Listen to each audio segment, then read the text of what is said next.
La Jornada Zacatecas TV, un espacio de libertad.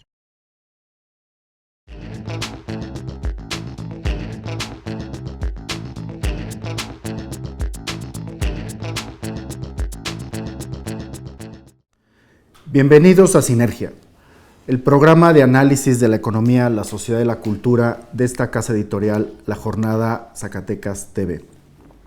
En esta ocasión vamos a hablar y a dedicar nuestro programa al análisis de la reforma hacendaria. Pero como todos nuestros programas, vamos primero a nuestra cápsula de introducción y regresamos. Con la probable retirada de Pemex como apoyo central del fisco en México, se requiere pensar en aumentar los recursos públicos para financiar los proyectos de desarrollo en el país. En todas las propuestas que existen de reforma, se incluye la urgente necesidad de pensar en cómo se van a adquirir recursos tributarios adicionales equivalentes a 4% del Producto Interno Bruto.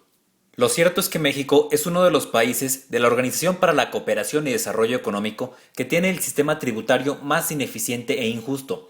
Los sistemas especiales y de privilegio son muchos e impiden que el Estado tenga recursos para financiar la educación, la salud y el resto de los derechos sociales. También tenemos un sistema hacendario que, lejos de impulsar una sociedad más igualitaria, provoca el aumento de la desigualdad. Desigualdad que no solo es injusta en sí misma, sino que también obstaculiza el desarrollo económico. El sistema de ingreso-gasto del Estado no estimula el crecimiento de la economía porque en estas últimas décadas el Estado se retiró de la inducción directa al aumento de la riqueza en México. Por ello, nadie niega la necesidad de una reforma en el sistema hacendario de nuestro país, pero el debate sobre cuál esquema es el mejor y el más justo dispara las posiciones. Los pobres se defienden de las propuestas que quieren cobrar más al consumo de materias primarias para la vida, y los ricos se resisten a dejar sus privilegios, y en medio se ve un Estado débil que no puede avanzar a propuestas de mayor envergadura. En este programa analizaremos la propuesta del Ejecutivo sobre la reforma hacendaria, con el objetivo de que nuestros escuchas adquieran elementos no solo informativos, sino analíticos para caracterizar la reforma que ahora mismo tenemos enfrente. Regresamos. Para hablar de este tema, de la reforma hacendaria y analizarla, tenemos como invitado al profesor investigador de la Unidad Académica de Economía, el maestro Benjamín Romo Moreno. Maestro. ¿Qué tal? Gracias por la invitación. Maestro, tenemos nosotros claro que independientemente de las propuestas que hay ahorita, básicamente 3 sobre reforma hacendaria, todas incluyen la necesidad de aumentar la recaudación en este país, ¿no? En México. Fundamentalmente tenemos una recaudación, somos de los países que recauda menos, ¿verdad? De cada peso, México recauda solo por impuestos 10 centavos. Países europeos recaudan 50 centavos o Argentina que recauda 30 centavos, mucho más que nosotros. ¿Por qué en este país se recauda tan poco? Creo que la explicación tiene que ver con aspectos estructurales de la organización del sector público mexicano, donde ha tenido un juego muy importante en términos de las definiciones de la política fiscal, la determinación de una vieja teoría que señalaba que hay que impulsar el crecimiento y una vez que crezcamos poder repartir, redistribuir. En ese sentido, durante muchos años, bajo esta premisa, se impulsó la idea de que habría que tocar lo menos posible al capital, a los rendimientos de capital, porque eso atentaría contra la inversión y por lo tanto contra el crecimiento. Entonces, bajo esa perspectiva, había poca intencionalidad y en los hechos se manifestaba como una baja imposición al capital y sus rendimientos. Al paso del tiempo esta teoría queda desechada por todos, ¿verdad? Pero no se hizo la reforma impositiva correspondiente. Por otro lado, y un aspecto fundamental que incluso parece que es de las omisiones principales en la propuesta, es lo que se refiere a la evasión y a la elusión. La evasión y la elusión son formas de no pagar los impuestos que se van perfeccionando por los administradores de las empresas, fundamentalmente, ¿verdad? Y de esa manera también lo que realmente se recauda es bajo. Este es un aspecto muy importante porque existe la idea generalizada de que el que evade los impuestos es muy inteligente, es muy listo. Incluso hay una prueba contundente en nuestro diario acontecer, una prueba que muestra el poco apego que se tiene a las disposiciones legales. Y me refiero a lo que creo que a todos nos ha pasado. Vamos a comprar algo y nos preguntan, ¿con factura o sin factura? Si pedimos factura, nos agregan el IVA. Si no pedimos factura, supuestamente no nos lo cobran. Cuando la ley dice que todo, absolutamente todo, donde se hace una transacción de compraventa debe estar grabado por el IVA. Entonces, ¿quién da facultades para que el consumidor decida si paga o no? Pues nadie. Lo que pasa es que ya hay una cierto comportamiento en el consumidor y en el comerciante que hace que se presenten esas circunstancias. Fíjese que en México entendemos que la gran adquisición o la percepción de impuestos caen sobre todo en dos tipos de impuestos, que es el impuesto sobre la renta y el IVA, el impuesto al valor agregado. Son los que tienen la mayor masa de percepción, de recaudación. Y aquí, específicamente en el caso del ISR, que es el impuesto al ingreso, ¿cómo es que hay poca percepción? Esto es, hay una serie de regímenes especiales de privilegio en México que han impedido que el Estado tenga ingresos para luego destinarlos al desarrollo. Y parece que en esta propuesta, maestro, se tocan al menos dos puntos de privilegio, ¿no? Uno de ellos es el impuesto a las personas físicas, que en México es muy, muy bajo, en otros países es muy alto, ¿no? En el caso de Alemania, del ISR llega a ser el 84%, y en México es muy, muy, muy bajo. Y el régimen de consolidación fiscal. Parece que se elimina el régimen de consolidación fiscal y al menos toca en esta reforma esos dos elementos importantes de privilegio, lo que ha hecho que gran parte de esos grupos privilegiados empresariales pues se estén oponiendo a la reforma. ¿Cómo ve usted el asunto? Esto tiene relación con lo que señalaba antes. Esto de la consolidación fiscal es una de las formas de eludir el pagar impuestos. Y es una forma que se vino perfeccionando, pero además se legitimó al considerarla dentro de las disposiciones legales. Pero todo el mundo sabe que hay un abuso de esta figura fiscal, porque los grandes empresarios al consolidar sus negocios, al juntarlos, hacen que lo que son gastos extraordinarios de ellos aparezcan como pérdidas de ciertas empresas. Pongo un ejemplo que creo que todo el mundo conocemos también. Hay empresarios que son dueños de equipos de fútbol y si el equipo de fútbol tiene pérdidas, ellos las canalizan a una de sus empresas y a la hora de hacer la consolidación, ¿verdad?, se absorbe esa pérdida con la falta de pago de impuestos, ¿verdad? Entonces, y como eso hay otros muchos casos, ¿no? Se habla de cómo, por ejemplo, los aviones, las empresas que tienen aviones, ¿verdad?, para el uso personal de los dueños, para uso pues diferente a lo que son los negocios, todos esos gastos los cargan alguna de las empresas. Y entonces aparece como una pérdida, finalmente se va a absorber en la consolidación. Y entonces lo que pasa es que se está pagando o estamos pagando nosotros los viajes de los grandes potentados, estamos pagando los servicios del avión, etcétera, etcétera, ¿no? Entonces creo que ese es un aspecto importante, pero yo tengo la impresión de que no va tan avanzado en este aspecto las negociaciones que se están haciendo y que todavía está en veremos. Esperemos que se apruebe esta propuesta de la eliminación de la consolidación, porque efectivamente se acabaría con abusos.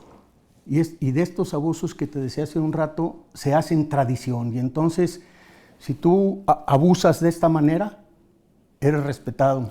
Si no aplicas estas prácticas, si no realizas estas prácticas, a lo mejor dicen que eres un tonto. En el medio, pues, en el que se mueve todo esto, ¿no? Sí. Creo que esto es importante, pues, que se trate en sus términos reales, aunque también habrá que decir que estamos hablando en términos generales, no de la totalidad de las prácticas, ¿no? Pero sí, estas prácticas se dan sobre todo donde hay mucho dinero, donde hay altos ingresos, donde se puede hacer todo esto, ¿no? Sí, porque se supone que todos los regímenes de excepción son un equivalente o tienen un peso equivalente al 4% del PIB, que es muy alto. Si eso lo agregáramos, sería un ingreso realmente considerable, pero parece que, por ejemplo, en el caso solo de este régimen de cuánto cuesta para el Estado el privilegio de la consolidación fiscal, en 3 años más o menos son 46,000 millones de pesos. De tal manera que si los juntamos, parece que sigue siendo pequeña la percepción. O sea, la pregunta a la que voy, maestro, es la siguiente. Es para ver si realmente va a ser estructural o no esta reforma. Sí. Porque si ahorita, en términos solamente tributarios, tenemos un ingreso del 10% al PIB, respecto al PIB, equivalente al PIB, lo demás tenemos otros ingresos que no son tributarios, resulta que con toda la reforma, el cálculo es que subiríamos 2 puntos. O sea, pasaríamos de 10 a 12% en términos impositivos y no, eso a lo mejor no alcanza a ser lo que requerimos, ¿verdad? Argentina tiene el 30% y nosotros pasaríamos del 10 al 12%, de tal manera que los números siguen siendo muy bajos, de tal manera que uno pone en duda si realmente se trata de una reforma que modifique las estructuras. ¿Ah? Sí, mira, creo que hay un aspecto muy importante en todo esto. Primero, entender que el efecto del manejo de los recursos públicos no tan solo se da analizando el ingreso, es decir, viendo los impuestos, sino que tiene que verse en conjunto con el gasto. Porque una forma que tú puedes tener, vamos, suponiendo, una reforma impositiva progresiva, como se dice que es puede ser anulada con un gasto o con la aplicación de esos recursos de forma regresiva. ¿Ah? Entonces tenemos que ver los dos aspectos. Creo que esto ha faltado en muchos de los análisis que se están haciendo. Es decir, ¿dónde se va a utilizar todo este dinero?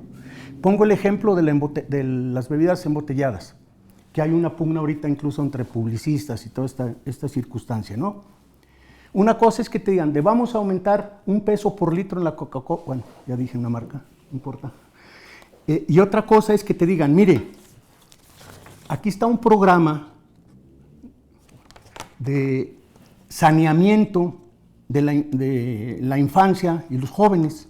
Aquí está un programa donde vamos a eliminar problemas de obesidad, ¿no? Con esta metodología, pero tiene un costo de tanto, que lo vamos a financiar con el impuesto del refresco. Entonces, si te hicieran unas propuestas en ese sentido, donde se amarre el impuesto con la forma en que se va a usar, creo que sería otro el efecto que hubiera en los causantes, ¿no? Sería menos la oposición que se pudiera despertar. Entonces aquí creo que tenemos que ver tanto el aspecto del impuesto como el aspecto del gasto, e incluso lo de la deuda, porque financiar el gasto con ingresos propios es distinto de financiar el gasto con deuda, ¿no? Y aquí se está pidiendo, o se está planteando un endeudamiento de 250,000 millones de pesos, ¿no? que es el equivalente a lo que se piensa se va a perder por la eliminación de estos impuestos que se han acordado ya al interior del pacto. Entonces, si nosotros bajo esa perspectiva vemos qué va a pasar, tendremos que ver que, en efecto, lo que se va a recaudar no resuelve problemas de fondo en términos del gasto suficiente para el desarrollo. Pero aquí tenemos que incorporar otro aspecto. Dentro de este proyecto de ingresos están los ingresos petroleros. Y entonces, si va a haber una reforma energética donde Pemex va a ser tratado de diferente manera, esos ingresos se van a modificar. Y entonces la disponibilidad incluso puede ser menor. La disponibilidad de recursos para en las tres propuestas también que hay para la reforma implica disminuir. Pero hoy por la mañana me enteraba de que la propuesta del tratamiento fiscal de Pemex no se va a abordar ahorita, sino se va a dejar para después. ¿Qué significa esto? Que se va a tratar la reforma hacendaria, vamos a tratar el ingreso público sin tocar lo que corresponde al tratamiento fiscal de Pemex. Entonces, cuando se haga la reforma energética y que eso cambie, ¿qué vamos a hacer? Sí, ahí en lo que mencionaban en el pacto es que habría dos grandes periodos. Uno es que se haría la sustitución de recursos, ya en una propuesta muy operativa, de lo que viene del recurso petrolero por recursos tributarios, de aquí hasta el 2015, no ahorita. Y luego para que operara entre el 2015 y el 2020, de tal manera que la están planteando con un tiempo bastante largo, y no ahorita, pues, ¿va? Vamos a ver, entonces, hasta qué punto son modificaciones realmente de estructuras y cómo lo están planeando. Sí, pero el problema que yo veo es por qué o cuál es el motivo de que se elimine el tratamiento ahorita del régimen fiscal de Pemex, cuando el paquete que se presenta lo incorpora. Si no tuviera resonancia esto, en el momento no lo hubieran incorporado en el paquete que se presentó de modificación de leyes y decretos, ¿no? Entonces ahí hay una cosa que al menos para mí hasta el momento resulta un poco inexplicable, ¿no? Pero bueno, vamos a ver qué sucede con todo esto. Maestro, ahí hay una ausencia que usted señala que me gustaría que profundizáramos. Que esto tiene que ver con una función muy importante del presupuesto, que es la función redistributiva, ¿no? Esto es la posibilidad de que antes de la aplicación de este ingreso y egreso, hay una distribución de los recursos y después medimos la desigualdad y cambia. En el caso de México no tenemos tal cosa. Esto es, tenemos una estructura hacendaria que no impacta en la desigualdad, como en otros países, ¿no? En donde el Gini lo miden antes y lo miden después y se ve una modificación sustancial. Se supone que teóricamente los que están proponiendo esta reforma la están proponiendo como reforma progresiva. ¿Esto qué significa? Pues que el rico dé más, aporta más y recibe menos, y el pobre dé menos y reciba más, de tal manera que genera más equilibrio. Pero aquí hay dos propuestas para nombrar esto, me gustaría que lo comentáramos, que es el seguro al desempleo y la pensión universal, pero todos los demás programas, el Procampo, todos los demás programas que tenemos de educación, todos los demás programas que tenemos para el desarrollo social y el propio desarrollo económico, no se establecen criterios progresivos, porque el Procampo es absolutamente regresivo. Esto es, quiere decir que ese gasto público cae en manos de ricos. En muchos casos. De hecho, en la gran mayoría del Procampo, por poner un ejemplo, ¿ah? Recuerdo el estudio del CIDE que hizo hace poco sobre ese asunto, de John Scott, donde va demostrando cómo el Procampo termina en manos de productores potentados y no de los pequeños productores. Pero ahí no hay nada, pues. O sea, de los grandes programas de distribución de los recursos, no hay una propuesta de criterios de progresividad. Solo esto del seguro al desempleo y la pensión universal, que ahorita lo comentamos. Sí, creo que cuando presentan la reforma como progresiva, pues es un término que le queda muy grande a lo que realmente es la reforma. Porque la real progresividad se da no cuando el que tiene más paga más, sino cuando el que tiene más paga proporcionalmente más. ¿Qué significa esto? Que si yo tengo 100 y pago 10, y tú tienes 1000 y pagas 100, pues tú tienes más y estás pagando más, pero es en la misma proporción, un 10%. La progresividad se entiende dentro de las finanzas públicas como que la proporción de pago se eleva. Es decir, que si yo tengo 100 y pago el 10%, tú que tienes 1000 deberías de pagar un 15%, por decir algo, ¿no? En el caso de México, esto lo tenemos en el impuesto sobre la renta hasta cierto límite, que es el límite ahora de los 500,000 pesos, ¿no? A donde va a subir al 32. ¿Sí? Entonces, hasta allí, antes, las tasas van subiendo, pero llegado a este límite, ya va a ser constante. Es decir, que el 32, que se va a aplicar si se aprueba esta reforma, lo vas a pagar tú que ganas 500,000, lo mismo que el gana 100,000. No, perdón, 100,000, no, un millón para arriba, ¿no? Para arriba todo, van a pagar la misma proporción. Entonces se vuelve proporcional. Entonces la propuesta no es totalmente progresiva. Y hay los otros elementos que decíamos hace un rato, ¿no? Puede haber progresividad en el ingreso, pero puede haber regresividad en el gasto. Entonces habríamos que ver cómo se va a gastar esto. En el caso concreto del seguro del desempleo, tiene aparejado otro objetivo. Aun cuando se ha dicho que la reforma es meramente recaudatoria, hay algunas medidas que tienen otros objetivos, nada más que están medio ocultos o que no se han sabido presentar. El seguro del desempleo tiene condiciones de tal manera que lo que se trata, aparte de recaudar, pues, de gastar en estas personas, es ir aumentando la formalidad. Es decir, el seguro del desempleo no se va a dar a los informales. Uno de los requisitos es la formalidad. Entonces, tú eres informal.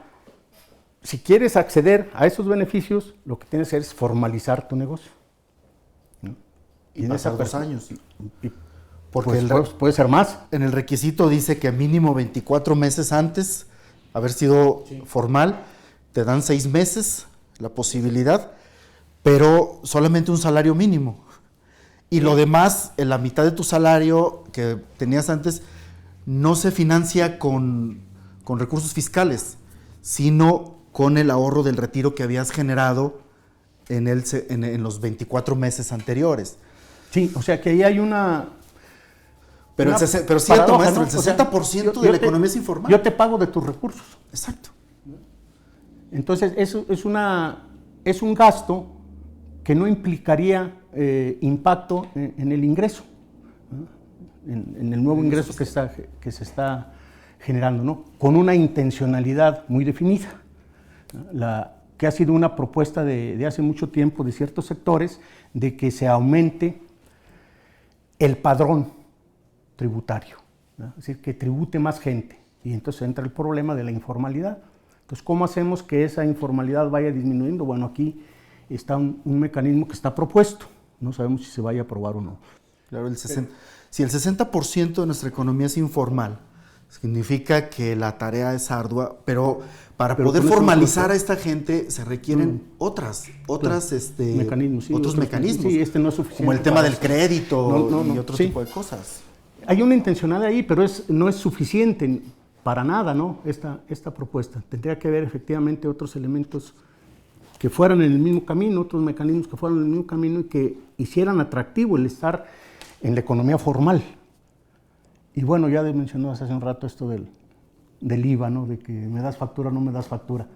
Pues ese es uno de los elementos que influyen en la informalidad, ¿no? Claro. Y de la pensión universal, que este asunto de que las personas con 65 años y más puedan recibir lo que el Coneval pone como ingreso mínimo, de manera paulatina llegar a eso, ¿ah? Ahorita estaríamos hablando de que iniciarían con alrededor de 1,000 pesos por 1,090 pesos, algo así por mes, ¿ah? ¿Cómo ve esa medida? Bueno, hay medidas que tratan efectivamente de resolver problemas o de prevenir el estallamiento de problemas sociales. Y un problema que debe ser tratado en el gasto es el de la transformación de la población. Es decir, el famoso bono demográfico se agotó sin que fuera aprovechado totalmente. Y ahora lo que tenemos en perspectiva es pues una sociedad que se va haciendo cada vez más vieja. Y entonces se tiene que prevenir una serie de aspectos para tratar de resolver esta problemática. Y está lo de la pensión. Aquí el problema es en términos de qué tanto la pensión va efectivamente a impactar en la solución de una problemática que rebasa lo que puede ser la pensión. O sea, ¿a qué me refiero? Las aseguradoras privadas tienen un límite de edad. Entonces, para la gente ya no hay la posibilidad de tener un seguro de esa naturaleza. La propuesta es a esas personas, que además se supone que tienen recursos limitados, ofertarles con la pensión, que además se dice es una pensión universal. Y esto es importante. Es una pensión va a ser para todo mundo, por el hecho de ser mexicano, ¿no? Y esto me lleva a pensar en que esto no es más que una imitación un poco burda de una propuesta que ya existe en ciertos ámbitos de la economía y que es lo del ingreso básico. Es decir, hay una propuesta donde dice que todas las personas deben tener un ingreso fijo, mínimo, por el hecho de ser personas. Entonces esto parece así como una cosa... Nada más que no sería universal, sino sectorizada, ¿verdad? ¿Cómo? A ti por ser mexicano te van a dar una mensualidad. O sea, parece así como que se acabe el mundo, ¿no? Sin embargo, existen países que ya lo tienen así. Claro. Y el que está documentado es Groenlandia. En Groenlandia hay un ingreso general para todas las personas. Y en Alaska también. Perdón, es en Alaska. Sí, yo me equivoqué de... Ajá, sí, en Alaska. Todos están en el norte. Sí, es Alaska, ¿no? En Alaska. Financiado con los ingresos petroleros. Sí. Entonces creo que esta recoge esa idea, ¿no? Pero para un cierto sector, que es una propuesta importante desde el punto de vista de los antecedentes que va generando. Mira, yo creo que toda la propuesta, su importancia que tiene es que puso en la mesa de la discusión elementos que salen de la ortodoxia. ¿Sí? Es decir, vamos a no proponer los impuestos indirectos, o sea, el IVA en alimentos y medicinas. Fíjate, esta era una propuesta de campaña. Esto hizo que se modificaran los estatutos del PRI. Ajá. Y esta es una sugerencia de la OCDE, que define muchas de las características que tiene las finanzas. ¿Sí? Y no se hizo. Un elemento importante. El otro elemento es, vamos a pedir o a solicitar crédito. Son elementos que rompen con la tradición del consenso de Washington, ¿no? Y son elementos importantes. El dogma del déficit cero. Exacto, que llevan a un acercamiento a las políticas anteriores al neoliberalismo. Llevan un acercamiento concretamente al keynesianismo, ¿no? Y ahí, ¿qué significa esto? Que el Estado es promotor del desarrollo. Es decir, ya le estamos diciendo, ¿sabes qué? El mercado no es, como tú decías, el que iba a resolver todo. El mercado no es el todopoderoso. Necesita un auxilio, que es el Estado. Este cambio es significativo porque es lo que está tomando el presidente del Partido de Acción Nacional como elemento central en su crítica. Y creo que alrededor de esta idea se están haciendo muchas críticas a la propuesta porque rompe con esos dogmas totales que se tenían. No estoy diciendo de ninguna manera que con esto se va a aprobar, que esto se va a aprobar. No, está la resistencia. Pero lo importante es que se está dando ya un antecedente de posibilidades de cambio, ¿verdad? Y este antecedente, bueno, va a quedar ahí, a lo mejor no se aprueba nada, pero ya queda como un antecedente de que las autoridades están viendo que es insuficiente el recargarse tan solo en el mercado para resolver los problemas. Claro. Esto nos lleva, maestro, a la siguiente cuestión que me interesaba mucho abordar, que es justamente la relación entre presupuesto y crecimiento económico. Porque en la propuesta que se está haciendo en estos momentos es justamente la idea de usar el gasto público para reactivar la economía. Esto va contra el dogma que usted me mencionó hace un momento, porque antes del 83 teníamos un gasto público dedicado a la reactivación económica, o sea, a la inversión, no al gasto corriente, del 12% anual, más o menos. Y después del 83 al 2007 caímos al 0.5%. O sea, la inversión que se hace desde gasto público a la reactivación económica cayó con el dogma, me parece, o la teoría es la famosa teoría del desplazamiento, ¿eh? O sea, en donde se supone que la inversión pública desplazaría a la inversión privada, entonces habría que evitar eso, habría que retirar la inversión pública para darle chance a la inversión privada. Se vio que no funcionó, ¿verdad?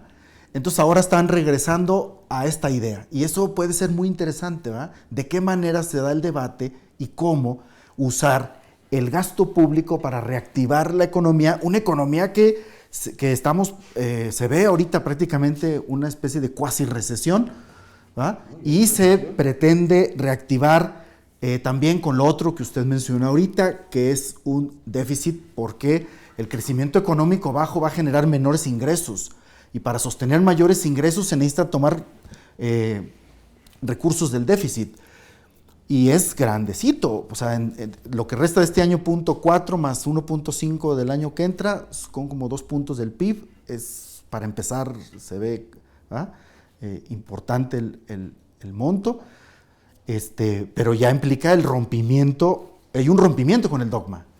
Así es. Creo que este es uno de los aspectos que se deben apreciar, cuando menos desde el punto de vista académico, desde el punto de vista teórico. Políticamente no sabemos qué va a pasar.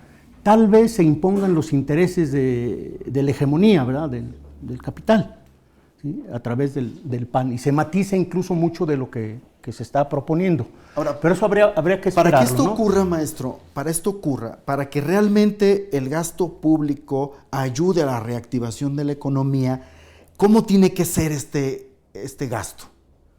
¿Cómo es que se tiene que hacer el gasto público para que realmente impacte en el crecimiento económico?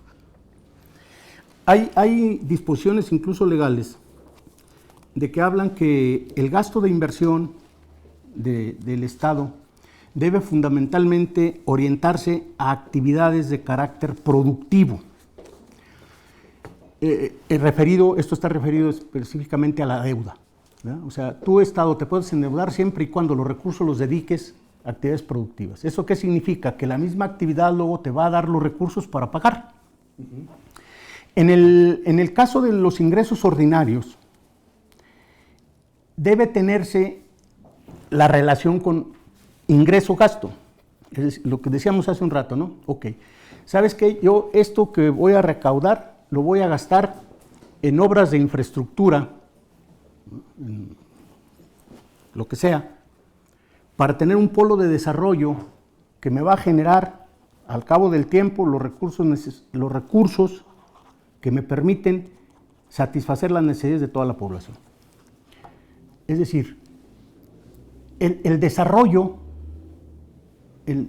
crecimiento en un primer momento, el crecimiento debe de organizarse de tal forma que los recursos públicos se usen efectivamente para eso. La tradición en México es que se hacen propuestas por los grandes jerarcas de la política que muchas veces no tienen nada que ver con un impacto en crecimiento económico.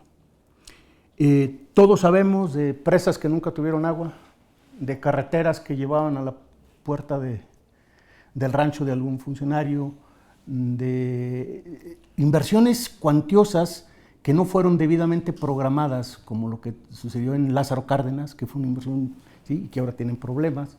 O sea, todas esas inversiones se pierden porque no hay una debida programación de cómo van a impactar en el desarrollo. Entonces, el gasto de inversión pública, o la inversión pública en términos concretos, debe tener una finalidad explícita muy acotada por situaciones de carácter real. De otra manera, pueden ser caprichos, pueden ser ideas, incluso buenas ideas o ideas de buena voluntad, pero que no tienen un soporte real de que efectivamente eso va a impactar en el crecimiento. Hace un rato tú mencionabas cómo ha caído la inversión o cómo cayó la inversión pública. Y esto es significativo. ¿Qué pasó? Muchas actividades que se consideraban rentables, pero que estaban en manos del Estado, dijeron, ahí te va. A ti te interesa la utilidad, ahí te va. Y el problema es que en muchos de esos casos no se ha resuelto el problema por estar en manos de la iniciativa privada, pero sí se han encarecido fundamentalmente los servicios. Ahora tenemos incluso la propuesta de penitenciarías privadas, ¿no? O sea, de servicios públicos que debiera tener el Estado bajo su responsabilidad y que da la opción a que las compañías generen utilidades dado que se trata de mercados cautivos. El caso del agua potable. Y hay privatización de los servicios de agua potable en varios estados. Y en todos esos estados hay problemas, ¿no? Claro. Sin embargo, pues se sigue avanzando en esta idea de... Ellos anuncian este programa de aceleramiento económico, pero parece que esto es por vía de estimulación del consumo, porque como que pretenden juntar una bolsa de 520 mil millones de pesos de aquí a que termine el 2014 y distribuirlos para que elevar el consumo y de tal manera que eso pueda reactivar la economía. Habría que ver aquí cuánto de ese recurso va realmente a inversión o va directamente nada más a un consumo que no deje caer la actividad económica, ¿ah? Y cómo lo están pensando exactamente. En el segundo año de Fox, parece que fue el segundo, en la celebración del Día del Trabajo, él mencionó explícitamente, vamos a desarrollar políticas para fortalecer la demanda interna, que era un aspecto importante dado que el funcionamiento de la economía del país estaba en función de la demanda exterior a partir del TLC. Sin embargo, no ha habido nada, ¿no? Entonces, ahora aquí, en la nueva propuesta, se puede pensar que la idea va en términos similares. Y aquí el problema es que no se entiende que entre más vendas, más utilidades puedes tener. Es decir, tú con tu empresa exportas, tienes un margen de utilidad, pero acá vendes cero, porque no hay la demanda, dado que no hay los ingresos. Si tú incrementas tus salarios, tus precios, etcétera, etcétera, vas a tener demanda interna y vas a ganar más. Es decir, tus ventas van a compensar lo que tú estás adicionándole a tu gasto. Claro. Y entonces esa lógica no se aplica. Para ir concluyendo, maestro, me gustaría que fuéramos como caracterizando pues esta reforma, ¿verdad? Esta reforma que parece que generó muchas expectativas y a la hora de revisarla ya con cierto detalle, los resultados y los impactos parecen ser muy pequeños respecto a esas expectativas, de tal manera que se pone en cuestión si realmente se está tratando de una reforma de carácter estructural o solamente es una modificación que con algunos avances interesantes, como el caso de quitar algunos privilegios o el caso del rompimiento de algunos dogmas, ¿verdad? Pero digamos, el efecto final pues parece ser mucho menor, ¿verdad?, de lo que esperaríamos ¿Usted cómo ve? Sí, mira, cuando Luis Echeverría accedió al poder, había una situación pues, muy parecida a la actual en términos de las finanzas públicas. Y uno de sus puntos más importantes en su campaña electoral fue la reforma fiscal. Y las ideas que tenía eran parecidas, bueno, en algunos sentidos a lo que se trata ahora de hacer. Y si ustedes recuerdan, al poco tiempo fue catalogadas esas propuestas como comunistoides, ¿no? Un problema que se empezó a generar allí lo terminó con la sucesión de López Portillo, ¿no? Con el rompimiento que se dio entre el empresariado y la clase política. Son antecedentes históricos que creo debiéramos considerar. ¿Qué está pasando ahora? Pues que las fuerzas hegemónicas dentro de la economía ven que se atenta contra sus intereses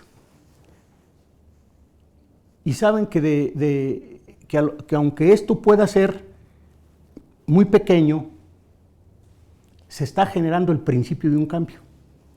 Entonces creo que la resistencia no es tanto a pagar más, a que el impuesto se eleve un poco, sino a la modificación que se está haciendo en la concepción del funcionamiento del modelo, a la puesta en evidencia de que el modelo vigente no permite el desarrollo. Creo que ese es el punto del que se derivan las oposiciones. Porque mira, si tú revisas, por ejemplo, en el caso de Zacatecas, las empresas más importantes en términos de ventas y de utilidades son las embotelladoras. Y si lo ves en el país también, en la lista, las embotelladoras aparecen de una manera muy amplia en los primeros lugares.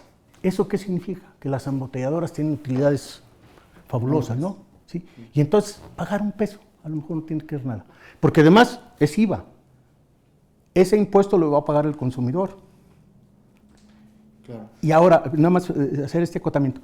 ¿Ese peso disminuiría radicalmente la venta de Coca-Cola?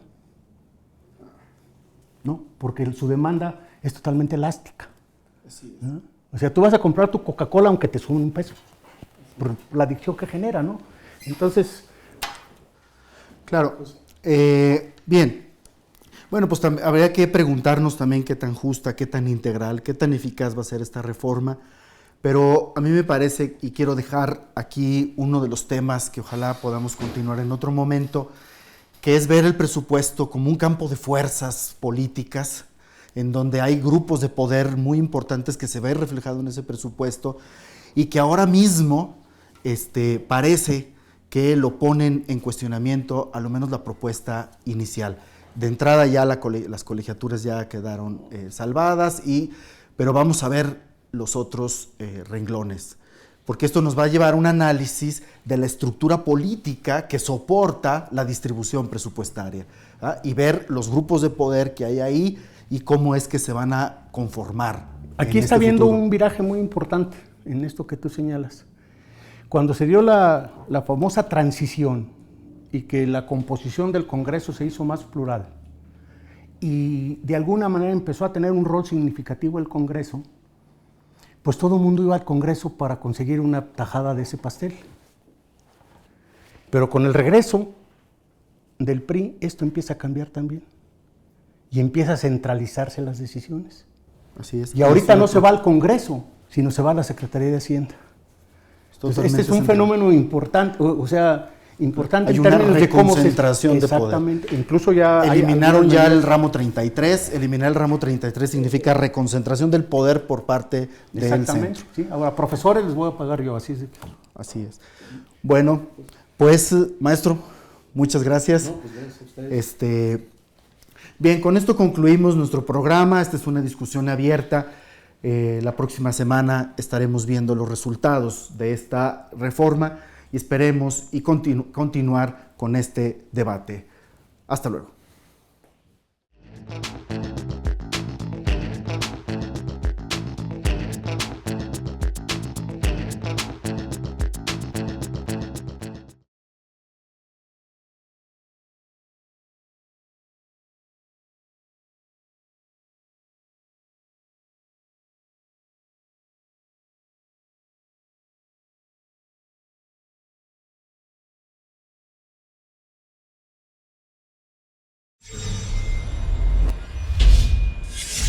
La Jornada Zacatecas TV, un espacio de libertad.